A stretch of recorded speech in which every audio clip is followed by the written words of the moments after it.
أسئلة مهمة في حياة المسلم. د مسلمان په ژوند کې اهم سوالونه، هغه سوالونه چې د مسلمان ورته ضرورت هر وخت. أسئلة مهمة في حياة المسلم، د مسلمان په ژوند کې ضروري سوالونه، ضروري احکام چې د دې یادول او په دې باندې ځان پوه کول د هر مسلمان دپاره پکار دي. دوه سوالونه موږ بیان کړي. یو موږ دې باره کې خبره کړې وه چې مسلمان به خپله عقیده د کوم ځای نه زده کوي. نو د هغې جواب شوی چې د قرآن او د حدیث نه په پوهه د سلف صالحین. دویم د دې په باره کې خبره شوې وه چې کله زموږ په منځ کې اختلاف راشي نو موږ به کوم شي ته واپس کیږو، د اختلاف به څه ختمو. د هغې جواب شوی چې واپسي به څه ته کوو؟ قرآن او حدیث ته. او په دې دواړو خبرو باندې دلایل بیان شوي، په دې دواړو جواباتو باندې. د هغې نه بعد یو اهم سوال راوړی دی او ډېر اهم سوال دی. او نن سبا دا سوال د ډېرو ملګرو، د ډېرو وروڼو او خویندو په ذهن کې دی چې هغه کومه فرقه ده چې د قیامت په ورځ به کامیابوي.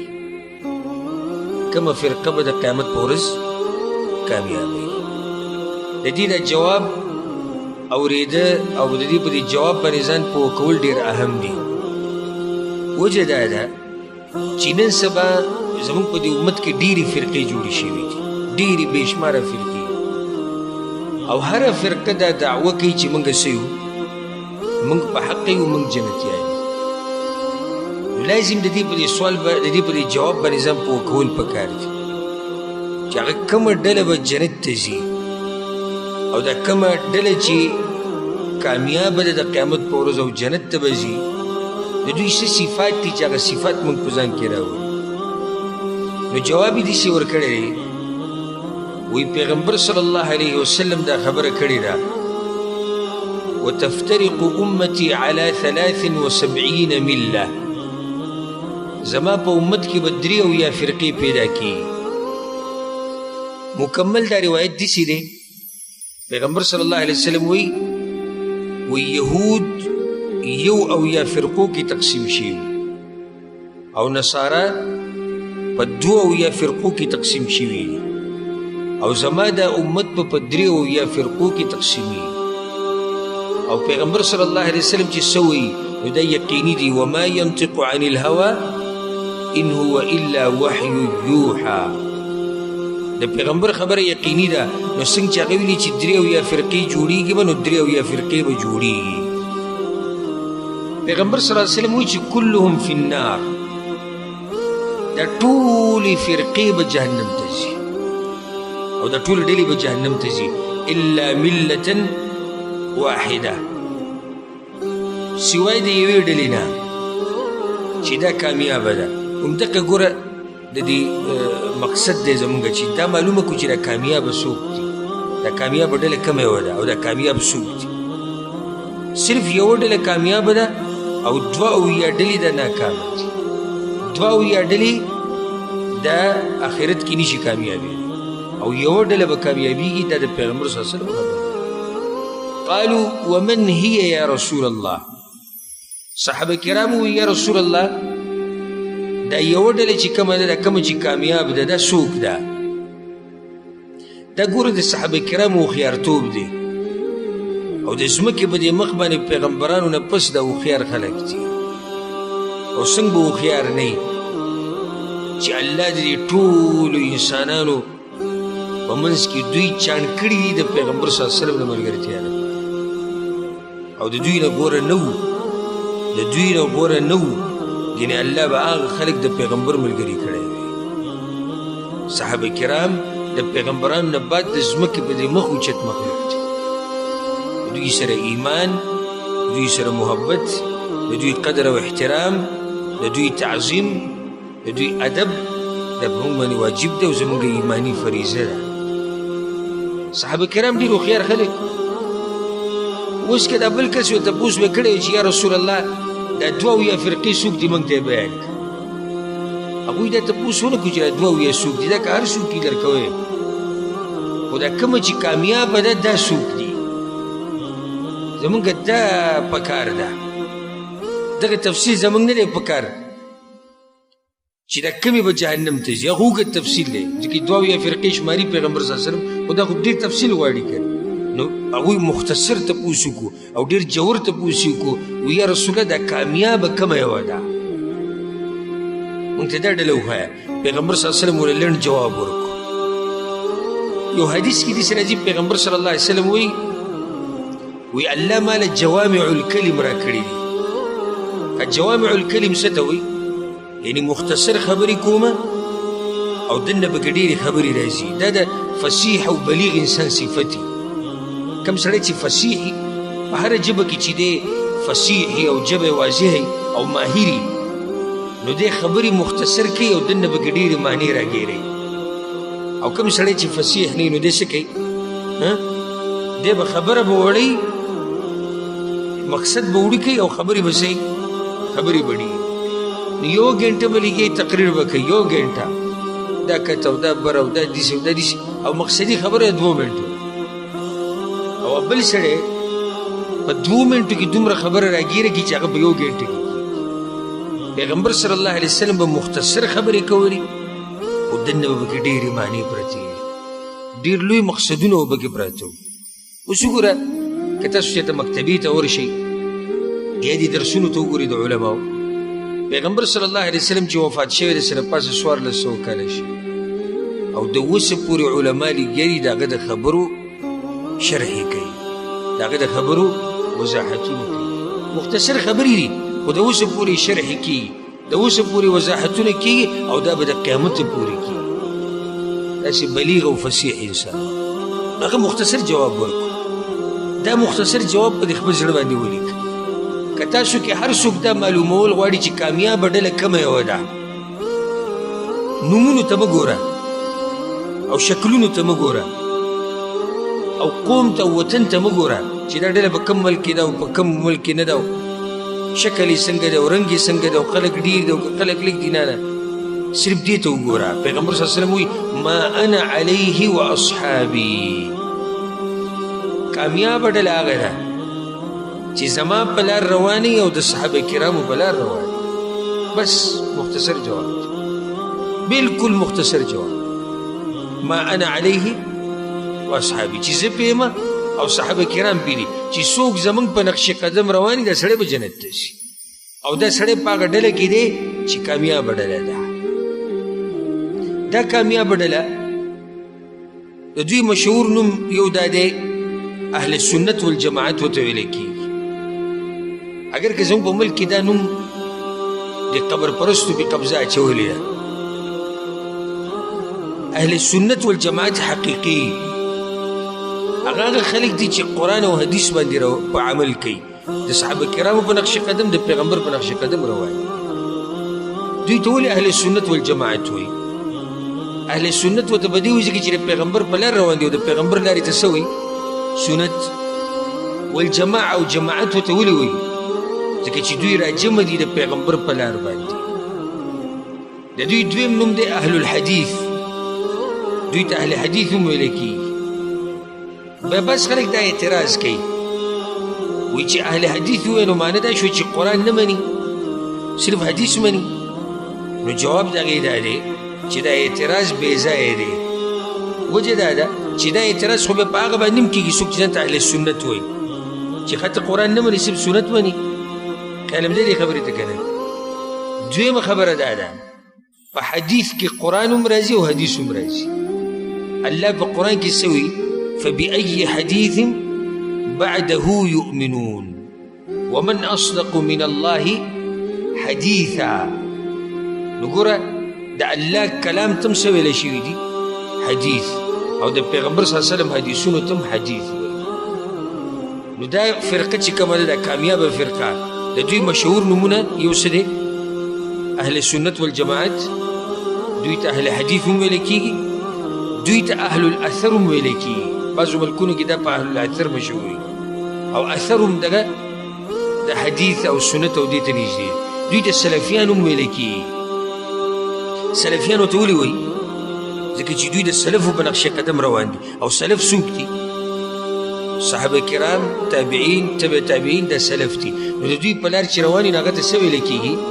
هغه ته سلفي ویلی کېږي. هغه ته څه ویلی کېږي؟ سلفي. نو دا د دوی یو څو مشهور نومونه دي.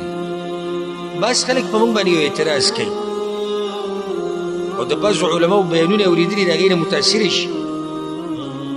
بعض مولیان دا وایي موږ صرف مسلمانان یو، بس ته څوک یې؟ وایي زه مسلمان یم.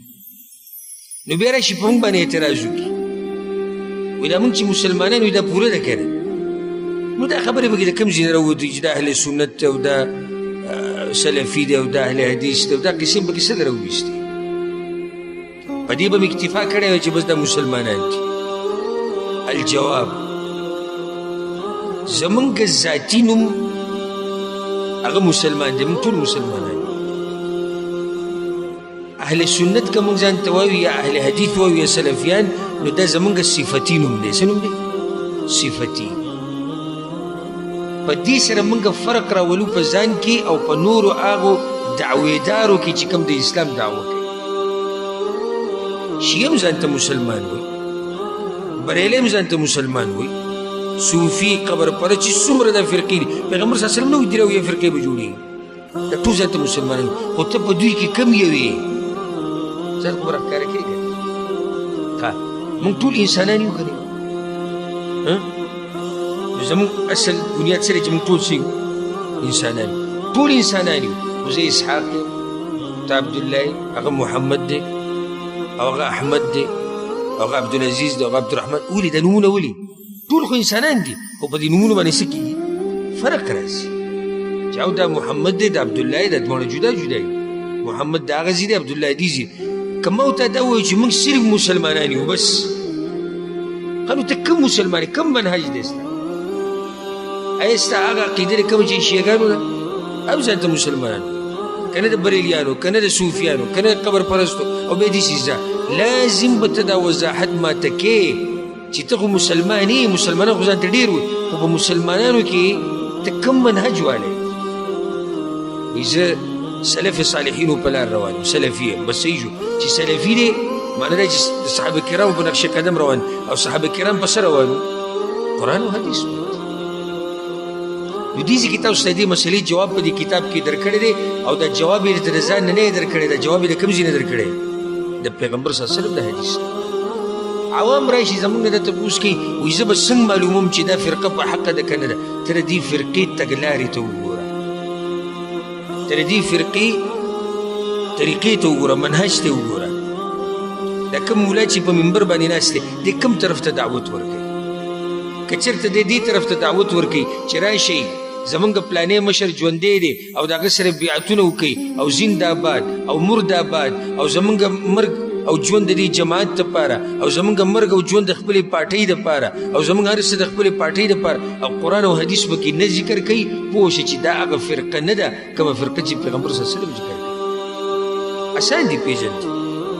امام حسن بصري رحمه الله د عوامو ته غوسه شوی دی په یو ځای کې، نو وایي د نوک په سوکه باندې به دی دا معلوموي چې دا روپۍ اصلي ده او که دا دیسي ده، دینار او درهم به معلوموي، او وایي چې دین مسله راشي بیا دوی نه پوهېږي. دا د عوامو ځان ګورې په زور داسې جاهل کړی. څه ووایو؟ چېرته چا دا ووایي چې سعودي عرب کې ډېرې پیسې ګټلی کېږي، پاکستان کې څه ووایو؟ د دې په جواب کې چا ویلي چې څه ووایو؟ ډالر زورور دی که ریال زورور دی، چا په جواب کې ویلي څه ووایو؟ د دې هر سره موږ ځان خبر کړی دی، وجه دا زموږ سره اهمیت دی. خو چې کله د دین قدر چا سره نه وي، نو هغه په دې باندې ځان خلاصي وي. څه ووایو؟ څه ووایو؟ نه، ته الله عقل درکړی، سوچ وکړه. دا مخامخ عالم چې کوم لګیا دی څه بیانوي؟ دې خپل طرف ته دعوت ورکوي، که دې خپل یو خاص فرقې جوړه کړې ده هغې ته دعوت ورکوي، که دې د قرآن او د حدیث طرف ته دعوت ورکوي.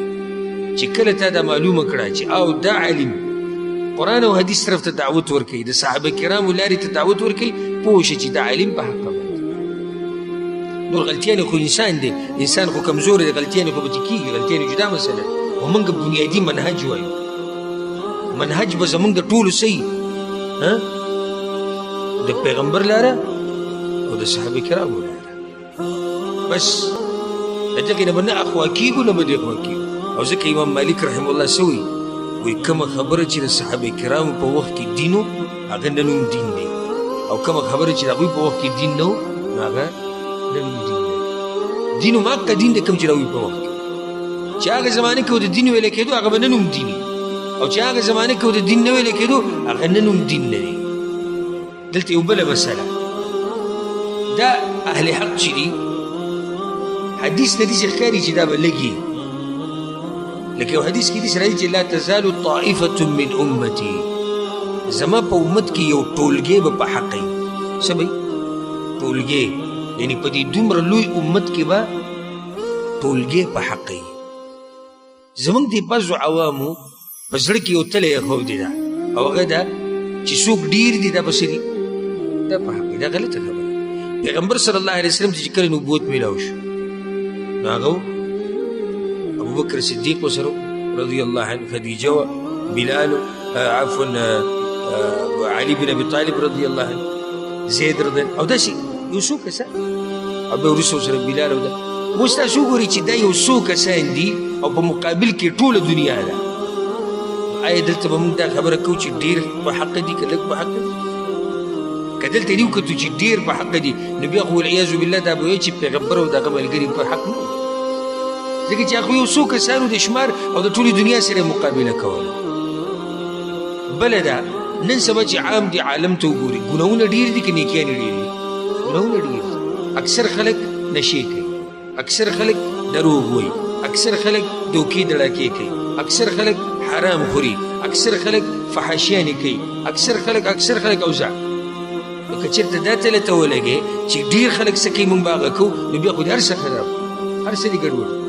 نه، موږ به دې ته ګورو چې دلیل د چا سره دی. بس که دا یو سړی دی یو چې د ټوله دنیا شي او په مقابل کې یو سړی ولاړي او دغه یو سړي سره دلیل وي نو موږ به د چا منو؟